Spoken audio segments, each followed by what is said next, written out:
Right.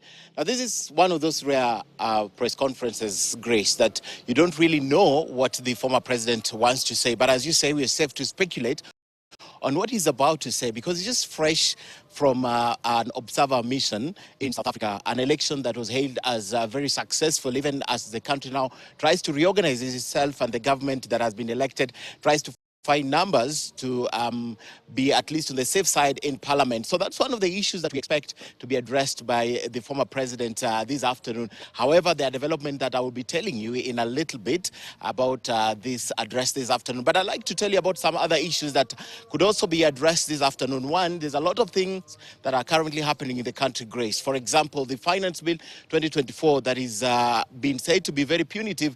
Currently, there are a lot of issues happening or matters around it, including the public participation. And that is one of the things that we might expect him to talk about.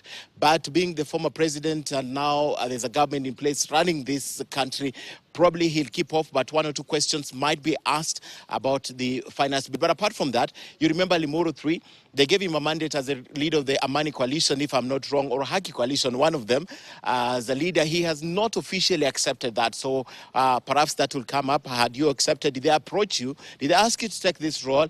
Apart from that, there is also what's happening in the government currently that his name has been drawn. There's an apology that has been tendered to the former president from Mount Kenya leaders. Perhaps we'll also listen to him talking about that apology, if it's been accepted, or even if they have reached him and sought his views about it. So that's the other thing we expect to be addressed this afternoon here at the Uhuru Kenyatta Institute. But apart from that, Grace, we understand now that the former president actually may not be here this afternoon, and instead, former State House spokesperson Kanze Dena, who still works with the former President Uhuru Kenyatta, will be the one addressing this press conference. And there's a lot of issues to be addressed also. When we talk about that, the issue of financing his office, for example, the government spokesperson the other day came out and said that they've indeed been sending funds here. And you know, the government has really tried to come very close to the former regime, look at what they're doing with Raila Odinga. So it could also be issues surrounding him personally as the former president and all the benefits that come with being a former president. So, Grace, in a nutshell, there's a lot that is happening here. We don't know exactly what they are going to talk about, and that's why from the top we said it's safe to speculate what is going to be said here this afternoon. But the development I said at the beginning,